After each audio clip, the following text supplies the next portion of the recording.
શ્રી હરિકૃષ્ણ મહારાજની જય, શ્રી લક્ષ્મીનારાયણ દેવની જય, શ્રી નરનારાયણ દેવની જય, શ્રી ગોપીનાથજી મહારાજની જય, શ્રી ધર્મ ભક્તિ વાસુદેવની જય, શ્રી ઘનશ્યામ મહારાજની જય. વડતાલ ગાદીને શોભાવતા પરમ પૂજ્ય ધર્મ ધુરંધર 1008 વિદ્યમાનાચાર્ય સનાતનાચાર્ય મહાસમર્થાચાર્ય ગુરુ શ્રી અજેન્દ્ર પ્રસાદજી મહારાજની જય. પરમ પૂજ્ય ધર્મ ધુરંધર 108 ભાવિ આચાર્ય શ્રી નોગેન્દ્ર પ્રસાદજી મહારાજની જય. સમગ્ર ધર્મકુળ ભક્તિકુળ ભગવાનના વાલા સર્વે મુક્તો સર્વે સંતો ભક્તોના ચરણોમાં કોટી કોટી સાષ્ટાંગ દંડવટ વંદન પ્રણામ સાથે સૌ ભક્તોને જય સ્વામિનારાયણ. કતારગામ વેડોળ ડભોલી 4 રસ્તા હરિમંડપમાં બિરાજતા શ્રી સ્વામિનારાયણ ભગવાન અને તેમના લીલા ચરિત્રથી સભર શ્રી હરિચરિતામૃત સાગર ભગવાનની લીલા અને મહારાજની આજ્ઞા. ભક્તો, તમે રોજ નિત્ય 7:45 થી 7:45 સુધી કથામાં આવો છો. તમને અને તમારા માતા પિતાને પણ ધન્યવાદ છે. કેમ કે મહારાજે પોતે કીધું કે ચાહે તેવા ડાયા ગણાતા હોય તેવા લોકો પણ સત્સંગ વિના જે રીતે બંધન થાય તે રીતે જ કરતા હોય છે. મનુષ્ય જ્યાં સુધી બંધનોને ઓળખતો નથી ત્યાં સુધી તે ચિંતામણી જેવા મનુષ્ય દેહને વ્યર્થ ગુમાવે છે. તો તમને ધન્યવાદ છે કે તમે વહેલા જાગીને ઊંઘ આળસનો ત્યાગ કરીને ભગવાનને રાજી કરવા માટે સત્સંગ કરવા નિત્ય રોજ પધારો છો. અને વળી પાછા હું ત્યાગી નથી, વૈરાગી નથી, તો પણ તમે મારામાં ભાવ રાખીને ભગવાનની કથા સાંભળો છો. ખૂબ ધન્યવાદ કહેવાય. કેમ કે ગ્રહસ્થ હરિભગત કથા કરે અને તમારી જેવા હરિભક્તો કથા સાંભળે તો મને પણ ભગવાનની કૃપાનું ફળ કહેવાય કે મહારાજે મારી ઉપર કૃપા કરી કે હું ભગવાનના લીલા ચરિત્રના ગુણ ગાવ, મહારાજના ગુણ ગાવ અને તમે સાંભળો. નહીંતર આજે ઘણા સંતો હોય પણ એ કથા કરતા હોય છતાં હરિભક્તો કથામાં ન પણ જતા હોય છે. તો તમને ભગવાન ઉપર અને ધર્મકુળ એક આશ્રિત નાના એવા ભક્તો ઉપર પ્રેમ શ્રદ્ધા છે, એને લીધે તમે આજે કથા સાંભળો છો. જ્યાં સુધી મનુષ્ય સત્સંગ નથી કરતો ત્યાં સુધી તેને સંસારનું ભટકણ છૂટતું નથી. માટે સત્પુરુષો પણ એમ કહે છે કે મનુષ્ય સત્સંગ સિવાયના અપાર સાધન કરે તો પણ તેનાથી તેને સંસારનું બંધન છૂટતું નથી. સત્સંગની તુલના સ્વર્ગ અને મોક્ષની સાથે પણ થઈ શકતી નથી. એમ આપણા મહાઋષિ મુનિઓને સત્પુરુષો કહે છે. પણ જે અપરાધી મનુષ્યો છે તે આ વાતને માનતા નથી. કોઈને બ્રહ્માંડ ભરાય તેટલું દ્રવ્ય મળે, બ્રહ્માંડમાં જેટલા મનુષ્યો છે તે આવીને તેને પગે લાગે. કોઈ મનુષ્ય નિત્ય કરોડો ગાયોનું દાન આપે, બ્રહ્માંડમાં જેટલા વિપ્ર કહેતા બ્રાહ્મણ છે તેને કોઈ નિત્ય જમાડે, મન ભાવતા ભોજન જમાડે, ખૂબ જમાડીને એને તૃપ્ત કરે.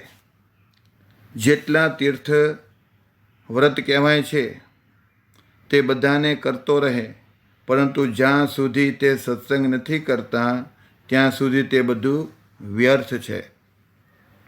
અને વળી ગંગાના પાણીથી રોજ સ્નાન કરે, સત્સંગ સિવાયના જેટલા ભેખધારીઓ છે તે બધાને રોજ જમાડે અને ભાવથી પૂજે, પણ સત્સંગ ઉપર દ્વેષ રાખે અને સત્સંગની વાતને ક્યારેય સાંભળે નહીં, તે સિવાયની બીજી વાતોને સાંભળતો રહે. સત્સંગની વાતો સિવાય બીજી વાતોમાં મનને ચોંટાડતો રહે, પણ જ્યાં સુધી તે સત્સંગ નથી કરતો ત્યાં સુધી તે સર્વે નકામું છે. જેટલા શુભ સાધન છે તે બધાનું ફળ આ સત્સંગ છે. આપણે જ્યાં સુધી સત્સંગ ન કરવી ત્યાં સુધી બધું નકામું છે. તો તમને ધન્યવાદ કહેવાય કે રોજે આ મનુષ્ય દેહ મળ્યા પછી આ કળયુગમાં ઊંઘ આળસનો ત્યાગ કરીને વહેલા જાગીને ભગવાનનું સ્મરણ કરીને નાહી ધોઈને પૂજા પાઠ કરીને નિત્ય તમે કથા કરવા કથા સાંભળવા અહીંયા હરિમંડપે 6:30 થી 7:30 અથવા 7:45 થી 7:45 સુધી કથા સાંભળવા પધારો છો તો તમને ખૂબ ધન્યવાદ છે. માટે જેટલા તે ફળ વિનાના સાધન છે તેનાથી સંસારનું બંધન છૂટતું નથી. જેમને સત્સંગની વાત ઉપર પ્રીતિ થાય છે તેને જેટલું સંસારનું બંધન હોય તે બધું છૂટી જાય છે. સત્સંગમાં પ્રીતિ થાય તો ભગવાનમાં પ્રેમ વધે, ભગવાનમાં પ્રેમ વધે તો સંસારમાંથી બંધન છૂટે, બાકી છૂટે નહીં. જગત ખોટું છે એમ નથી બોલવાનું. ભગવાન સત્ય છે, ભગવાન સાચા છે. જ્યારે ભગવાન સાચા અને સત્ય મનાય એટલે જગત આપોઆપ ખોટું થઈ જાય છે પોતાની માટે. કોઈની ઘરે સાયકલ ન હોય અને સાયકલ આવે એટલે એને બાળક હોય એને કેટલો એનામાં રસ હોય કે ખાવા પીવાનું પણ સાંભળે નહીં, સાયકલ ફેરવામાં જ એને આનંદ હોય. પછી થોડોક મોટો થાય એના પપ્પા એને 2 વ્હીલ લઈ દે અને પછી એ 2 વ્હીલ હાંકવાની છૂટ આપે અને શીખવાડે ને પછી હાંકે તો સાયકલમાં એને રસ રહેતો નથી.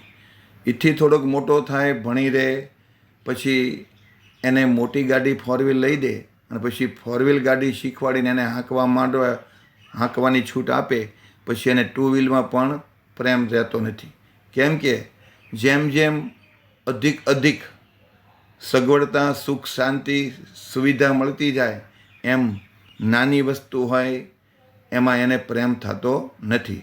એમ ભગવાનનો મહિમા જેમ આપણે ભગવાનનો મહિમા જાણતા જશું એટલે જગતમાં જે કાંઈ ચીજ વસ્તુ પદાર્થ છે એમાંથી બંધન, એમાંથી આપણે છૂટી જશું. કેમ કે ભગવાનનો મહિમા એટલો બધો છે, એનો મહિમા અપરંપાર છે. એને રાત દિવસ ગાઈએ તો એ મહિમાને આપણે પાર પામી શકીએ તેમ નથી. માટે ભગવાનનો મહિમા જ્યારે સમજાશે તો કદાચ આપણે ગ્રસ્ત હોવા છતાં કરોડ, 1.5 કરોડ, 2 કરોડ કે 5 કરોડના મકાનમાં રહેતા હશું તો પણ એમાં આપણે બંધન નહીં થાય, એમાં આપણો જીવ વાસનિક નહીં બને. કેમ કે સુવિધા રૂપે ભગવાને આપણે સુખ આપ્યું છે પણ મારે આમાં બંધાવાનું થતું નથી. મારે એક જ જગ્યાએ બંધાવું છે, ભગવાનમાં. ભગવાન સિવાય જો બીજે બંધાઈ ગયા તો જરૂર જન્મ મરણ લેવા પડશે. માટે સત્સંગ વગર આ રૂડા ગુણ આવતા નથી. માટે આમ જાણીને જે સત્સંગ કરે છે તેનો સત્સંગ પાયાવાળો છે. એવા ભક્તને જગતના લોકો ક્યારેય સત્સંગ છોડાવી શકતા નથી. જે માણસ જાણે કે અજાણે સત્સંગ કરે તો તે સત્સંગને તુલ્ય બીજું કોઈ સાધન નથી. કોઈ જાણે કે અજાણે જો સત્સંગનો સત્કાર કરે તો તે સંસારના પારને પામી જાય છે. આવો આ સત્સંગનો મોટો મહિમા છે. માટે ભક્તો ખૂબ સત્સંગ કરવો અને બીજા કોઈ મુમુક્ષ આત્મા હોય એને ભગવાનની વાતો કરવી અને મંદિરે લાવવા. કથા વાર્તામાં બેસે તો 5 શબ્દ એના કાનમાં પડશે તો એના પાપ બળીને ભસ્મ થઈ જાય છે. એકવાર મહારાજ સુંદરિયાણાના હરિભક્તોની આગળ શ્રીહરિએ વાત કરતાં આગળ કહ્યું કે સત્સંગ વિના ક્યારેય કુસંગ તરત દેખાતો નથી. સત્સંગની વાત કર્યા વિના કુસંગ ક્યારેય દેખાતો નથી. વાતે કરીને જ તે ઓળખાય છે. બહુ પ્રકારના કુસંગોથી આ આખી ભૂમિ ભરી છે. એટલો બધો કુસંગ છે કે તેનો કહીએ પાર આવે તેમ નથી. જે લોકો સાચી વાતને મિથ્યા કહે છે, સાચી વાતને ખોટી કહે છે અને ખોટી વાતને સાચી કહે છે, આવા લોકો મૂર્તિમાન કુસંગ છે. તે બધાએ ત્યાગ કરવા યોગ્ય છે. જે સાચી બાબત હોય છે તે સંસારરૂપી સાગરને પાર ઉતારનારી હોય છે. જેટલી અસત બાબત છે, ખોટી બાબત છે તે સંસાર સાગરમાં ડૂબાવનારી છે.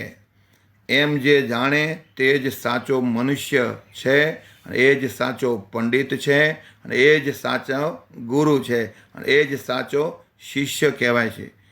વળી એમ જે જાણે છે તે જ વિશ્વ વિજયી છે, વિશ્વમાં એનો જ વિજય થાય છે. તે જ બધાય ગ્રંથને ભણેલો છે, તેણે બધાય સાધન કરી લીધા છે, પરંતુ આગળ કહ્યું તેમ જ્યાં સુધી નથી જાણતો ત્યાં સુધી તેણે એક પણ બાબત કરી નથી એમ માનવું.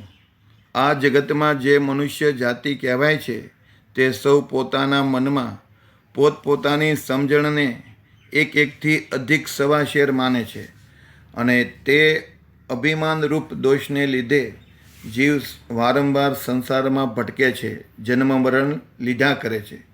જીવ જ્યાં સુધી આ અભિમાની રૂપ દોષને દેખતો નથી ત્યાં સુધી તે સંસારના ફેરામાંથી છૂટતો નથી. શ્રીહરિ એટલી વાત કરી ત્યાં રાત એક પહોર થઈ ગઈ હતી. તે વાતને સાંભળીને બધા સંતો તથા હરિભક્તો મનમાં ખૂબ જ રાજી થયા. જે સત્સંગ અને ભગવાનને તુલ્ય બીજા કોઈને સમજતા નથી એવા દેવી લોકો મીઠી ભૂમિ જેવા છે. જે ભગવાન અને સત્સંગને મિથ્યા માને છે, ભગવાન અને સત્સંગને ખોટા માને છે, તેવા આસુરી લોકો ખારી ભૂમિ જેવા છે. જે આસુરી લોકો છે તેમાં મોક્ષરૂપી બીજ ઉગી શકતું નથી. તે જ્યાં સુધી પોતાના આસુરી સ્વભાવનો ત્યાગ ન કરે ત્યાં સુધી તે સંસારમાં ભટકતા રહે છે. તેઓ અપાર દુઃખ ભોગવતા રહે છે. જે કહી શકાતું નથી એટલું એ દુઃખ ભોગવે છે. જે પોતામાં દોષ જોવે તેનો આસુરી ભાવ નાશ પામે છે. આસુરી લોકો અપાર દુઃખને ભોગવે છે તો પણ પોતાના આસુરી સ્વભાવનો ક્યારેય ત્યાગ કરતા નથી. જો તે મનુષ્ય પોતાના આસુરી સ્વભાવમાં જ દોષ જોવા માંડે તો તેનો આસુરી સ્વભાવ નાશ પામી જાય છે. પૂર્વે બ્રહ્મામાં જ્યારે આસુર સ્વભાવ આવ્યો ત્યારે તેણે શ્રી કૃષ્ણ ભગવાન તથા ગોવાળોના વાછડાઓને બાળકોએ સહિત ઉઠાવી લીધા હતા અને 6 માસ સુધી છુપાવી રાખ્યા. આમ કરવાથી પોતે જ પોતાની માયામાં મોહ પામી ગયા. બ્રહ્મા જ્યારે બાળકો અને વાછડાઓને લઈને ગયા ત્યારે શ્રી કૃષ્ણ ભગવાને પોતે જ બાળકો અને વાછડાઓના રૂપ ધરી લીધા હતા. તેને જોઈને બ્રહ્મા આશ્ચર્ય પામ્યા. શ્રી કૃષ્ણ ભગવાને બ્રાહ્મણના બાળકોને વાછડાઓને બ્રહ્માજી લઈ ગયા. તે શ્રી કૃષ્ણ ભગવાને જેટલા બ્રાહ્મણો હતા એના બાળકો હતા એ અને વાછરડાના ભગવાને રૂપ લઈ લીધા. કોઈને ઘરે ખબર ન પડવા દીધી કે અમારા બાળકો ક્યાં ગયા. ભગવાન એ સ્વરૂપ ધારણ કરીને વિચરતા હતા. 6 મહિને બ્રહ્માને ખબર પડી, ઓહો હું તો આ લઈને આવ્યો, ત્યાં તો બીજા આના આ છોકરાઓ, ત્યાંને આના બાળકો અને આ જ આ વાછડાઓ છે. પછી માયામાં એને મોહ પામી ગયા હતા. પછી જ્યારે બ્રહ્માએ પોતામાં દોષ દેખ્યા ત્યારે તેમાં જેટલો આસુર સ્વભાવ હતો તેનો તત્કાળ જ નાશ થઈ ગયો. જો દેવી જીવાત્મા હોય એને પોતાની ભૂલ દેખાય, બાકી દેવી જીવાત્મા ન હોય એને પોતાની ભૂલ દેખાતી નથી, એને બીજાની ભૂલ દેખાય. જે આસુરી જે બુદ્ધિવાળા છે, આસુરી જે લોકો છે એને પોતાના જ ગુણ દેખાય, બીજાનામાં ભૂલ દેખાય. પોતામાં ભૂલ હોય નથી દેખાતી અને બીજામાં ગુણ હોય એ નથી દેખી શકતા. ત્યારે બ્રહ્માએ દિન ભાવે ભગવાન પાસે કરગરીને શ્રી કૃષ્ણની સ્તુતિ કરી અને પોતાના દોષોને ભગવાનની પાસે માફ કરાવ્યા કે મેં આ ભૂલ કરી છે, મારામાં આ દોષ છે, મને તમે માફ કરો. જ્યારે ઇન્દ્રમાં પણ આસુર સ્વભાવે પ્રવેશ કર્યો ત્યારે તેણે ગોવાળો તથા ગોકુળનો નાશ કરવાનો આરંભ કર્યો. ઇન્દ્રમાં પણ આવો આસુર ભાવ આવ્યો ત્યારે એને શું થયું, હું બધા ગોવાળોનો નાશ કરી નાખું. અને તેણે 7 દિવસ સુધી ગોકુળ ઉપર મુશળધારે વરસાદ વરસાવ્યો, જળબંબાકાર કરી દીધો. ઇન્દ્રએ પોતામાં જેટલું સામર્થ્ય હતું તે બધું વાપરી લીધું. પોતાનું બધું સામર્થ્ય જ્યારે વાપરી લીધું છતાં સફળ ન થયા ત્યારે તેનું માન ભાંગી ગયું. પછી ઇન્દ્ર નમ્ર થયા. તેમણે ગોવાળો અને ગોકુળને આવીને જોયા ત્યારે સૌને ક્ષેમ કુશળ જોયા. આ તો બધા કુશળ છે, આને કોઈ ચિંતા નથી, આ તો બધા આનંદમાં છે. તે વખતે તેણે તેના આસુરી સ્વભાવનો તત્કાળ ત્યાગ કર્યો અને ભગવાનના ચરણમાં પોતાનું મસ્તક ધરી દીધું, નમાવી દીધું. પછી જે અપરાધ થયો હતો તે અપરાધ માફ કરાવવા માટે ઇન્દ્રે ભગવાનની અપાર સ્તુતિ કરી, બહુ પ્રાર્થના કરી, હે મહારાજ, હે દયાળુ, હે કૃપાળુ, મારી રક્ષા કરો, મને બચાવો. તેમ પોતામાં અપાર દોષ દેખ્યા. હું આવો છું, હું તેવો છું, બધાય દોષ એનામાં દેખ્યા. અને ભગવાનને કીધું, તમે સત્ય છો, તમારા ગોવાળો સત્ય છે, વાછડા સત્ય છે, પણ હું જ દોષી છું, હું જ પાપી છું. એવી રીતે પોતામાં દોષ દેખ્યા અને તે દોષોને દેખીને તેનો તત્કાળ ત્યાગ કર્યો. હવે પછી, હે મહારાજ, હે દયાળુ, હું આવી ભૂલ ક્યારેય કરીશ નહીં. સત્સંગ સિવાયના જેટલા ગુરુ અને શિષ્યો છે તેઓ મોક્ષકારી ધર્મનો ત્યાગ કરીને વર્તે છે. એ ધર્મની પ્રમાણે નથી ચાલતા. એ મન ફાવે તેમ ચાલે છે. પોતાનું મનમાં જેવું ગમે એ રીતે ચાલે. તેઓ સત્સંગને પાખંડ કહે છે, તેથી અપરાધ કરે છે, છતાં તેને તે દેખાતું નથી. શાસ્ત્રો વારંવાર પોકારીને કહે છે કે જે સાચી વાતને પાખંડ કહે છે તે સૌથી મોટો ભારે અપરાધ છે. જ્યાં સુધી મનુષ્ય આ વાતને માનતો નથી ત્યાં સુધી તે અસત્યને માર્ગે ચાલે છે. મોક્ષરૂપ ધર્મ છે તેને જ્યાં સુધી જાણતા નથી ત્યાં સુધી તે ગુરુ અને શિષ્યો સંસારમાં ભટકતા રહે છે. બાલિકા, યુવતી કે વૃદ્ધ પરસ્ત્રી કહેવાય છે. તેને દેખીને જ્યાં સુધી ગુરુ કે શિષ્યના મન અને દ્રષ્ટિમાં વિકાર થઈ જાય છે ત્યાં સુધી તે ગુરુ તથા શિષ્ય બંને મિથ્યા કહેવાય છે. જેનું મન ભાંડ ભવાઈ જોવા માટે દોડે છે અને જે વ્યસનનો તથા કેફ કરે છે એવા નિયમ વિના વર્તનારા ગુરુ શિષ્યો વારંવાર સંસારમાં ભટકતા રહે છે. જે ગુરુ શિષ્યો નિયમ વગર વર્તે છે તેમનો ક્યારેય મોક્ષ થતો નથી. એ વાત નિશ્ચિત છે.